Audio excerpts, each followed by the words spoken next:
The sky over what used to be Chicago was red again. Not the warm red of a sunset, but the dirty red of dust and smoke. Jack Miller stood at his apartment window and watched as 3 Jar-Kali patrol ships moved between the tall buildings. Their dark shapes cut through the evening air like knives. Jack sipped his coffee. It was mostly made from ground acorns these days. Real coffee was reserved for those who worked directly with the aliens. Jack was one of those people. He wore the silver band on his arm that marked him as a human liaison. The band gave him extra food, better housing, and protection from the random checks that often ended with humans being taken away. It also made other humans hate him. They don't understand, he whispered to himself. They don't see the bigger picture. The bigger picture was simple. Jack was a spy. For 5 years he had pretended to help the Jar-Kali while secretly gathering information for the human resistance. His position as liaison officer for Sector 7 gave him access to alien technology, schedules, and plans. His communicator beeped. The aliens used a different sound than humans once did. This beep had 3 tones, rising in pitch. It meant only one thing. Governor Krizeth wanted to see him. Jack put down his cup and straightened his gray uniform. Meetings with the governor never went well. Krizeth was one of the most feared Jar-Kali on Earth. He had personally ordered the destruction of Detroit when its people refused to meet mining quotas. 20 minutes later, Jack stood in the governor's chamber. The room was too warm for humans, with air that felt thick and smelled like metal. The Jar-Kali preferred it this way. Miller. Governor Krizeth's voice came out as both sound and a vibration Jack could feel in his chest. The alien was huge, nearly 8 feet tall with a body covered in hard plates that looked like black stone. 4 yellow eyes stared at Jack from a face that had too many angles. Governor. Jack bowed his head the exact amount required by protocol. Not too low, which would show weakness. Not too little, which would show disrespect. There is unrest in your sector. The governor moved across the room on legs that bent backward. 3 supply depots attacked in 1 week. I've increased patrols as you ordered, sir. And yet the attacks continue. The alien's breathing tubes along its neck flared open, then closed. Your species does not learn. Jack kept his face blank. Some humans are slow to accept change, sir. Change? The governor made a sound like rocks being crushed. It was Jar-Kali laughter. Is that what you call it? Your planet was conquered. Your militaries destroyed. Your leaders executed. That is not change, Miller. That is natural order. Yes, sir. The governor touched a control panel on the wall. A screen lit up showing a map of Sector 7. Tomorrow I will make an example of this area. A section of the map turned red. It covered several neighborhoods where at least 10,000 people lived. Jack felt his heart skip. The entire zone, sir. The attacks come from there. Your human resistance thinks they are clever hiding among civilians. With respect, Governor, there are many loyal workers in that zone. The production facilities for water filtration are there. Destroying it would show that we do not tolerate rebellion. The governor moved closer to Jack. The alien smelled like hot iron. Or do you question my decision, liaison? Jack lowered his eyes. No, sir. Good. You will announce the purge yourself, 1 hour before it happens. Let them feel fear in their final moments. Jack left the governor's chamber with cold sweat running down his back. Once outside the building, he took a deep breath of the evening air. Bad as it was better than the artificial atmosphere the aliens needed. He had 12 hours to warn the resistance, to evacuate as many people as possible, but doing so would expose him as a spy. His 5 years of work would end. The information network he had built would collapse, but 10,000 people would die if he did nothing. Jack walked quickly through the streets. The once great city was now divided by high walls and checkpoints. Humans moved with heads down, never making eye contact. They wore simple clothes, most patched many times. They worked, they ate their rations, they slept, and they obeyed. This was life under the Jar-Kali Empire. Near the edge of the administrative zone, Jack entered a small shop that sold repair parts for household units. The woman behind the counter looked up as he entered. Her name was Olivia Winters, though. Her official ID listed her as Jane Smith. She had been FBI before the invasion. Now she ran the largest resistance cell in the Midwest. "We need to talk," Jack said, keeping his voice low. Olivia nodded to a customer browsing the shelves, then led Jack through a back door into a storage room. Once the door closed, she turned to him. "You look terrible. Krizeth is going to purge Zone 42. Tomorrow at noon." Olivia's face went pale. "That's 10,000 people. Maybe more." "I know. We need to start an evacuation now." "We can't move that many people without being noticed," she said. "And where would they go? Every zone is watched." "The tunnels," Jack suggested. "The old subway system. The Jar-Kali heat vision doesn't penetrate that deep." Olivia shook her head. "Not enough space. And the north tunnels collapsed last winter." She paced the small room. "We could use this." "Use it? People are going to die, Olivia." "Yes. And we can make sure the Jar-Kali pay for it." Her eyes had a hard look that Jack knew well. "We've been gathering weapons, planning something big. This moves up the timeline." "What are you saying?" "I'm saying we evacuate who we can, then we hit them. When they come to destroy the zone, all their forces will be concentrated. It's the chance we've been waiting for." Jack ran a hand through his short hair. "It's suicide." "Maybe. But doing nothing is certain death for everyone there." She put a hand on his arm. "You've done your part, Jack. You've given us the warning. Now let us use it." He knew she was right. This was why he had become a spy. Not just to gather information, but to act when the moment came. And the moment had come. "I need to be there," he said. "I can help coordinate from inside." She studied his face for a long moment. "You know what this means. After tomorrow, you can't go back."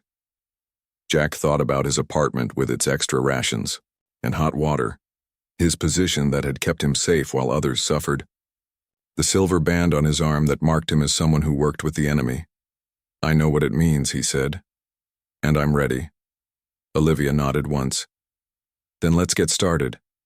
We have a lot to do before morning." Outside, the red sky had grown darker. 3 more patrol ships crossed between the buildings. The Jar-Kali thought they had won. They thought fear would keep humans in line forever. They were wrong. Morning came too quickly. Jack had not slept. He and Olivia had spent the night sending messages through their network of resistance fighters. By dawn, hundreds of people were quietly moving through the back streets of Zone 42, carrying only what they could fit in small bags. "We won't get everyone out," Olivia said. She stood beside Jack on the roof of an old apartment building. From there, they could see across much of the zone. People were moving like ants below them. "We'll save who we can," Jack replied. He checked his watch. 6 hours until the purge. A small girl caught his eye. She was maybe 7 or 8 years old, with red hair tied in 2 braids. She held her mother's hand as they joined the stream of people heading toward the hidden entrance to the tunnel system. The girl carried a stuffed rabbit, dirty and worn from years of love. Jack felt something twist in his chest. These were the people he was fighting for. Not just names and numbers, but real humans with hopes and fears and stuffed rabbits. "I should get back," he said. "I need to be at the administration building when Krizeth makes the announcement." Olivia nodded. "Be careful. Once this starts..." "I know." He would be exposed as a traitor.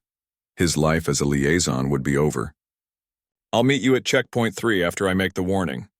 Jack left the rooftop and made his way through streets that were growing emptier by the hour. The resistance had done good work. Many people were already gone, hidden in the tunnels or moved to safe houses in other zones. But many remained, either unaware of the danger or unwilling to leave their homes. When Jack reached the administration building, something felt wrong. There were more Jar-Kali guards than usual. Their tall, armored bodies stood at every entrance, weapons ready. Jack showed his ID at the main door. The guard, a Jar-Kali soldier named Vexithar, studied him longer than normal. "You are late, Miller," the alien said. Its voice vibrated through Jack's bones. "Traffic control stopped me," Jack lied. "Something about a security check." The alien seemed to accept this. It stepped aside to let Jack enter. Inside, human workers moved quickly and kept their eyes down. They knew something was happening. The fear in the air was thick enough to touch. Jack went to his office and found 2 Zarkali soldiers waiting for him. His heart seemed to freeze in his chest. "The governor requires your presence," one said. Jack followed them to the governor's chamber. His mind raced. Had they discovered his secret? Was this the end? Governor Krezeth stood with his back to the door when Jack entered. The room felt even hotter and more suffocating than usual. "Miller." The governor did not turn around. "There is unusual movement in Zone 42 today." Jack kept his face blank. "Sir?" "Many humans leaving their homes, moving toward the outer edges of the zone." Now the governor turned, his 4 yellow eyes fixing on Jack, almost as if they were warned. "I don't understand, sir. Perhaps they're—" "Do not lie to me." The governor's voice shook the room. "Our sensors detected communication signals last night, unauthorized signals." Jack said nothing. Denial would be pointless. "The purge has been moved forward," the governor said. "It begins now." Jack's blood went cold. "Now?" But the announcement will not be made. Fear is a useful tool, Miller, but sometimes examples must be made without warning. The governor touched a control on his desk. The operation has already begun. Outside, Jack heard the low hum of engines. Through the window, he saw 3 large ships moving toward Zone 42. Purge ships, designed to release a gas that was lethal to humans but harmless to Zarkali. "Thousands of people," Jack said, unable to hide his horror. "Children." "Yes." The governor's breathing tubes flared. "The young ones learn rebellion from their parents. Better to remove them all." Something broke inside Jack at that moment. 5 years of pretending to be loyal, of hiding his true feelings, shattered in an instant. "You're wrong," he said quietly. The governor tilted his head. "What did you say?" "I said you're wrong." Jack's voice grew stronger. "Humans don't obey because of fear. We pretend to obey while we plan. We watch. We wait." Understanding dawned in the governor's alien eyes. "You are one of them. A resistance fighter." "I am. And there are more of us than you know." The governor touched another control. The door opened and 4 guards entered. "Take this one to the square. He will be executed publicly after the purge." The guards grabbed Jack's arms. He didn't resist. His mind was on the people in Zone 42, on Olivia and the other fighters, on the little girl with the stuffed rabbit. As they led him from the room, an alarm began to sound throughout the building. The high-pitched wail meant only one thing: attack. The ground shook. Windows shattered. One of the purge ships outside tilted suddenly in the air, smoke pouring from its side. It began to fall, spinning as it dropped toward the ground below. The Zarkali guards loosened their grip on Jack in their surprise. He took his chance. With a quick move, he twisted free and slammed his elbow into the nearest alien's breathing tubes. The guard made a choking sound and fell to its knees. The other guards raised their weapons, but more explosions rocked the building. Chunks of ceiling fell around them. In the confusion, Jack ran. He made it to the stairwell and started down. The resistance had launched their attack early.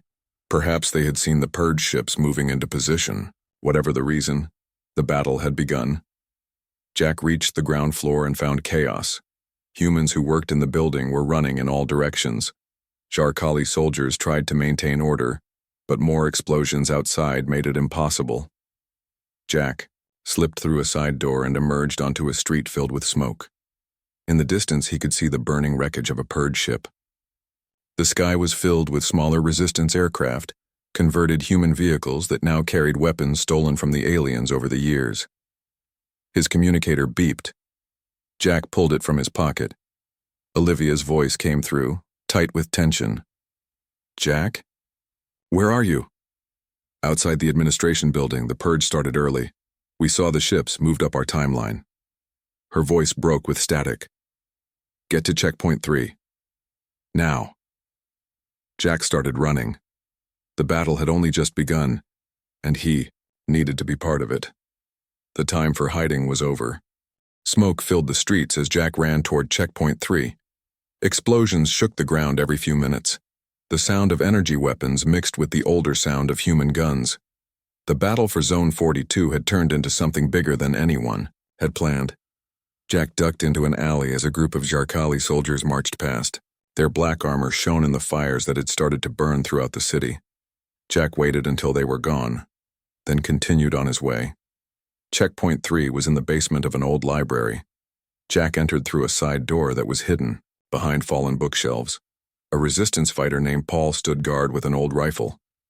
"Jack." Paul's eyes widened. "We thought you were caught." "Almost was," Jack said, breathing hard from his run. "Where's Olivia?" "Command room." Jack hurried down a set of stairs. The basement of the library had been turned into a resistance base months ago. Maps covered the walls. Radio equipment sat on tables that had once held books.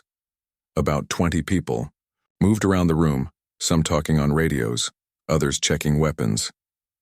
Olivia stood at a large table in the center, looking at a map of the city. She looked up when Jack entered and relief washed over her face. "You made it," she said. "Barely." Jack joined her at the table. "What's happening?" "The Zarkali were moving up their timetable. We had to strike early." She pointed to several spots on the map. "We've taken out 2 of the 3 purge ships. The third one released some gas in the northeast section before we could stop it." "How many people were still there?" Olivia's face tightened. "Too many. We're still counting." Jack felt sick. People had died because they couldn't get everyone out in time, because the Zarkali had moved faster than expected. "We've had some wins, though," Olivia continued. "We captured a weapons depot on the west side. And look at this." She handed him a tablet. On the screen was a message from another resistance cell in what used to be Boston. They had also launched an attack today. And there was news from London, Sydney, and Moscow, all reporting resistance activities. "It's happening everywhere," Jack said, amazed. Word spread fast. The Zarkali thought they could keep us isolated, but they failed. Olivia looked proud. "This isn't just a local uprising anymore, this is global." A young woman ran into the room. "Olivia, they're broadcasting something on all channels." Olivia turned to a screen on the wall and switched it. On the face of Governor Krezeth filled the screen. His yellow eyes seemed to stare directly at them. "Humans of Earth," the governor said. His voice made the speakers vibrate. "Your rebellion has failed. Even now our forces are crushing your pitiful resistance. To show you the price of defiance, we will make an example." The camera pulled back to show a large open area, the main square of the city. Zarkali soldiers lined the edges. In the center was a group of humans, men, women, and children, all on their knees. "No," Jack whispered. "These rebels were caught trying to escape the punishment of Zone 42, the governor continued. They will now pay the price for all to see." Among the captured humans, Jack spotted a flash of red hair. It was the little girl he had seen earlier, the one with the stuffed rabbit. She still clutched it tightly as she knelt beside her mother. "We need to stop this," Jack said. "They're going to execute them all." "The square is heavily guarded," Olivia said, her voice tight with anger. "We'd never get there in time." On the screen, Governor Krezeth walked among the kneeling humans. "Let this be a lesson," he said. "Resistance brings only death." He stopped behind the little girl with the red hair. She looked so small next to the tall alien. The governor raised a weapon. "He's going to start with a child," Jack said in horror. "To make a point." The room went silent as everyone watched. The little girl turned her head and looked up at the governor. She didn't cry. She didn't beg. She simply looked at him with eyes that seemed older than her years. "You're a bad monster," the girl said, her voice small but clear on the broadcast. "My daddy says monsters always lose in the end." The governor made that rock-crushing sound, his laugh. "Your daddy is wrong, little human. Monsters rule this world now." He pointed the weapon at her head. The girl's mother screamed and tried to reach for her daughter, but a soldier held her back. The governor fired. The screen filled with bright light, then went black. When the image returned, Chaos had erupted in the square. The governor was on the ground. The weapon he had fired had somehow backfired or malfunctioned. The little girl still knelt in the same spot, unharmed. Her stuffed rabbit lay on the ground beside her, smoking slightly. "What happened?" someone in the command room asked. A resistance fighter who had once been a scientist stepped closer to the screen. "That rabbit," he said. "Look at it." The camera zoomed in on the scene. The stuffed rabbit had partially split open. Inside was something metallic. "Someone put a reflector in the toy," the scientist said with wonder. It bounced the energy weapon's blast back at the shooter. On the screen, the Jar-Kali soldiers were in confusion. Their governor lay motionless on the ground. The humans, who had been kneeling, were now standing, some fighting the guards, others running. Jack turned to Olivia. "We need to get there now. This is our chance." Olivia was already grabbing her weapons. "Everyone who can fight with me," she called out. "The rest of you coordinate with the other cells. Tell them what's happening." Within minutes, Jack and Olivia led a group of 30 fighters out of the library. They moved through back streets, toward the main square. More people joined them along the way, regular citizens who had seen the broadcast and were now ready to fight. "The Jar-Kali rule through fear," Jack said as they ran. "But they just showed their fear to the whole world, and now everyone knows they can be killed," Olivia added. The sound of fighting grew louder as they approached the square. The humans who had been captives were fighting back with anything they could find. Some had taken weapons from fallen soldiers. Jack looked for the little girl with the red hair. He spotted her being carried away from the battle by an older man, perhaps her father. "They killed a lot of us to keep us afraid," Jack said, watching the girl disappear into a side street. "But they just learned something important." "What's that?" Olivia asked as she checked her weapon. "Never harm a human child," Jack said. "It doesn't make us afraid. It makes us unstoppable." They entered the square, weapons ready, joining a battle that was no longer just about Zone 42. It was about the future of the entire planet. The battle for the main square lasted 3 hours. By the end, the humans had won. The Jar-Kali soldiers, confused without their leader, had retreated to their main base at the edge of the city. Jack sat on the steps of what had once been the city hall, cleaning a cut on his arm. Around him, resistance fighters and ordinary citizens worked together to treat the wounded and gather weapons from fallen aliens. Olivia walked up to him, her face dirty with smoke and dust, but her eyes bright with victory. "We just got word from the other zones," she said. "They've all risen up. The Jar-Kali are falling back everywhere." "How?" Jack asked.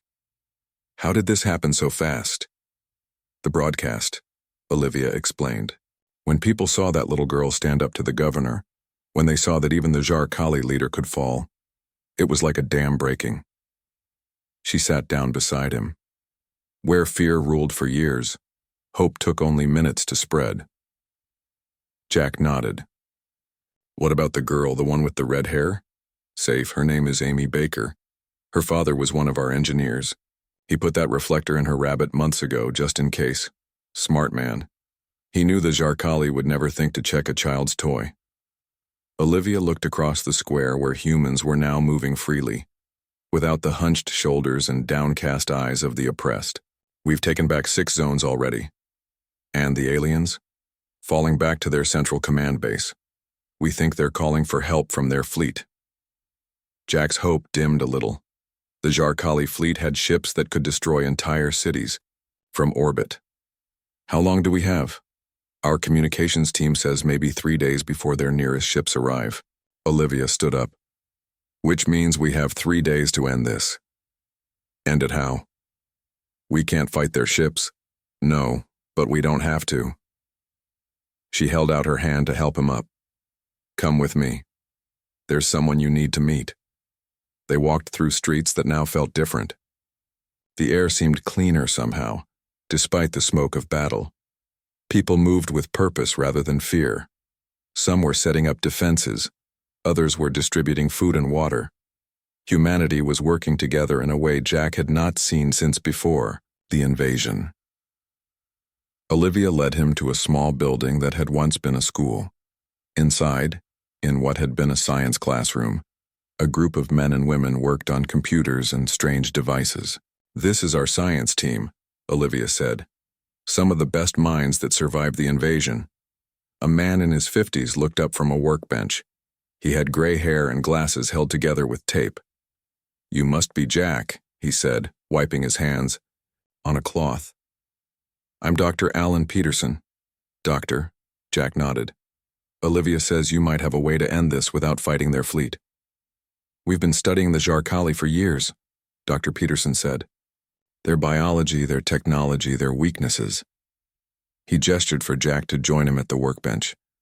"Look at this." On the table was what looked like a breathing mask, similar to ones humans sometimes used during the worst pollution days before the invasion. "The Jarkali breathe differently than we do," Dr. Peterson explained. "They need more nitrogen and less oxygen. That's why they set up atmospheric processors in every city they control." Jack nodded.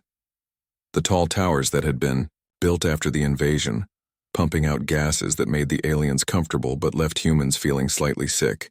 "We've found a compound," Dr. Peterson continued, "that affects their respiratory system. It's harmless to humans, but to them—" He trailed off. "It's poison," Jack finished. "More like an extreme allergen. It won't kill them instantly, but it will make it impossible for them to function." The doctor picked up the mask. "These will protect any humans near the processors when we release the compound. You want to put this into their air supply," Jack said, understanding now. "Exactly. Into the central atmospheric control at their main base." Dr. Peterson looked grim. "The problem is getting to it.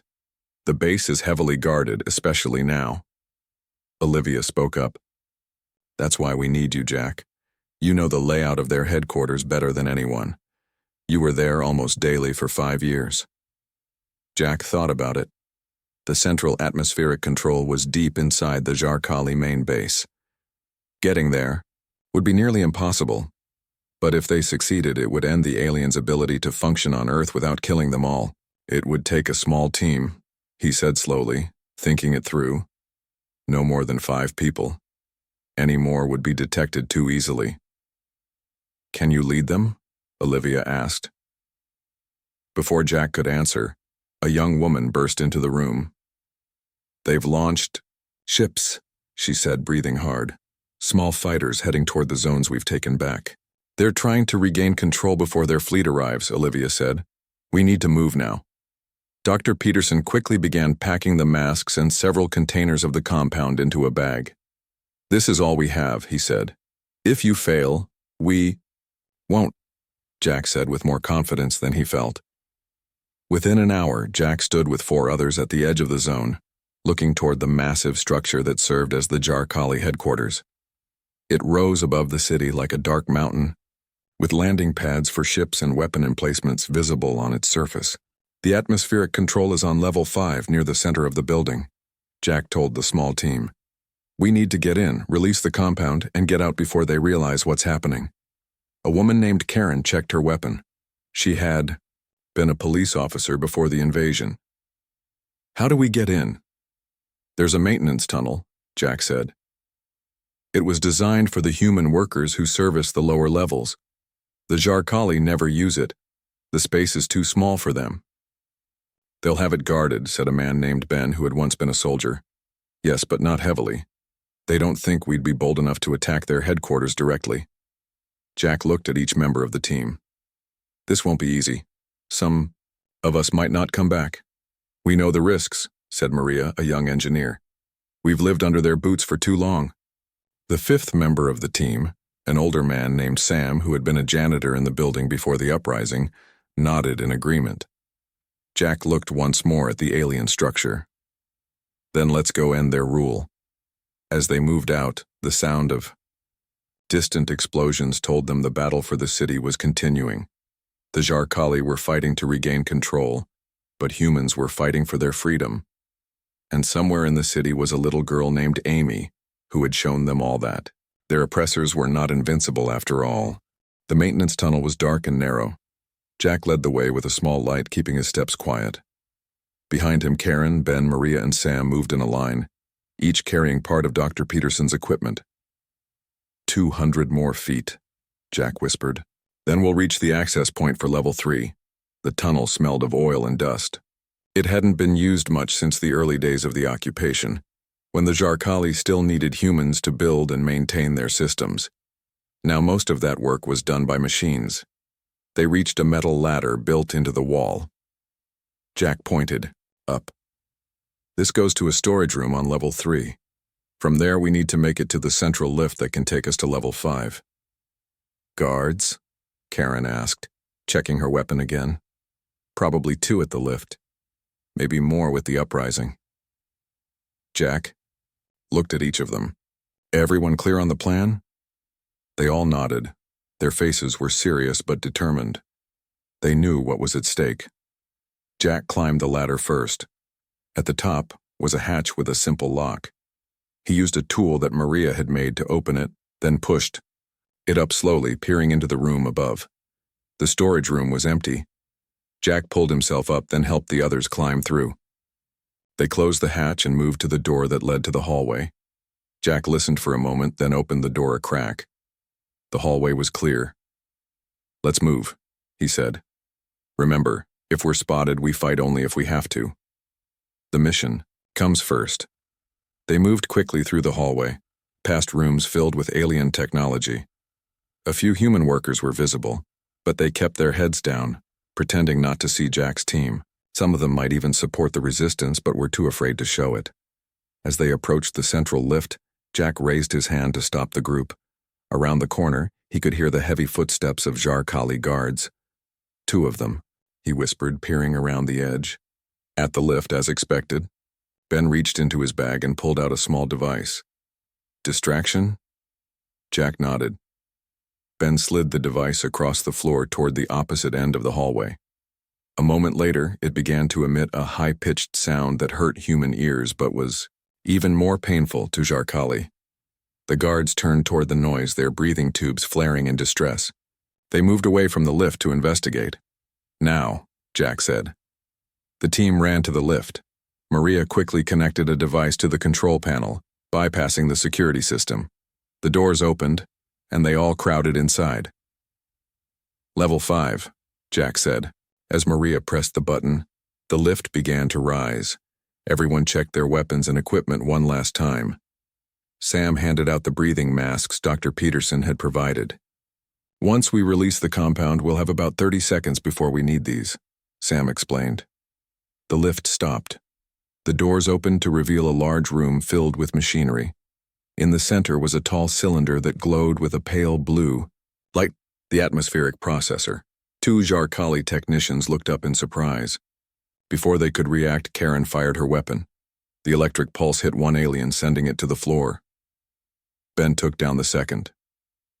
Clear, Karen said. Maria, Sam, get to work, Jack ordered. Ben, Karen, watch the doors. Maria and Sam rushed to the atmospheric processor. They began attaching Dr. Peterson's containers to input valves around its base. How long? Jack asked, keeping his eyes on the main entrance. 3 minutes to set up, Maria replied, her hands moving quickly. Then just seconds to release. Jack's communicator beeped softly. He answered it. Yes? It was Olivia.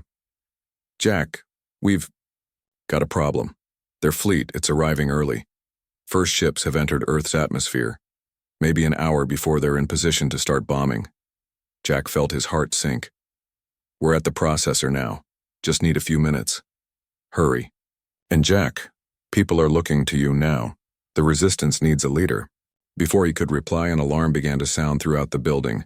Red lights flashed along the walls. They know we're here, Ben said from his position at the door. Jack turned to Maria and Sam.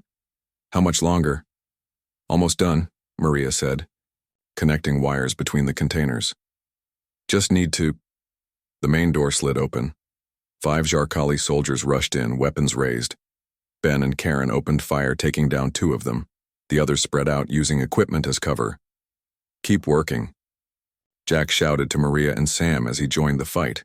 Energy blasts hit the wall behind Jack as he ducked behind a console. He fired back, hitting a soldier in the leg. The alien fell but continued to fire from the ground. Ben was hit in the shoulder. He fell back, his weapon clattering to the floor. Karen moved to cover him, firing steadily at the advancing soldiers. "Done," Maria shouted. "Ready to release." "Do it," Jack ordered. "Everyone, masks on." Maria pressed a final button on the control panel she had built. The containers connected to the processor began to empty, pumping Dr. Peterson's compound into the system. The effect was almost immediate. The Jar-Kali soldiers began to make strange, choking sounds. Their breathing tubes flared wide, seeking air they could process. Their movements became uncoordinated. Jack put on his mask, the air now tinted with a faint yellow color. Through the clear plastic, he saw the aliens dropping their weapons, clutching at their throats. "Let's go," he shouted, helping Ben to his feet. "Back to the lift." They ran, supporting Ben between them. Behind them, the processor hummed louder as it spread the compound throughout the building, and from there to every Jar-Kali facility connected to the central system. In the lift, Jack contacted Olivia again. "It's done. The compound is released. We can see the effects already," Olivia replied, excitement in her voice. "The Jar-Kali fighters are landing erratically. Some are crashing. Their soldiers in the city are collapsing." The lift reached level 3.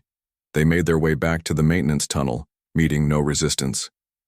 The few Jar-Kali they passed were on the ground, struggling to breathe. Hours later, Jack stood with Olivia on the roof of the Resistance headquarters. Above them, the Jar-Kali ships that had entered the atmosphere were leaving, returning to space. "They're retreating," Olivia said.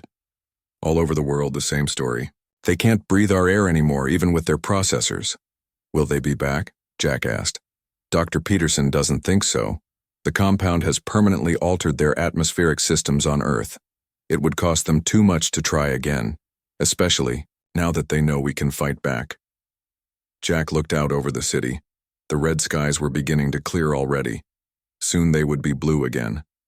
"It all changed because of one little girl," he said quietly. "Because they crossed a line they shouldn't have." "Amy wants to meet you," Olivia said. "Her father, too. They're waiting downstairs." Jack nodded. He took one last look at the sky, now free of alien ships for the first time in years. The Jar-Kali had ruled through fear, but when they tried to kill a child, they had awakened something stronger than fear in the human spirit. It was over. Earth was free again. And now the real work, rebuilding, healing, starting over, could begin. As Jack turned to go meet the little girl who had sparked a revolution, he felt something he hadn't experienced in a very long time: hope.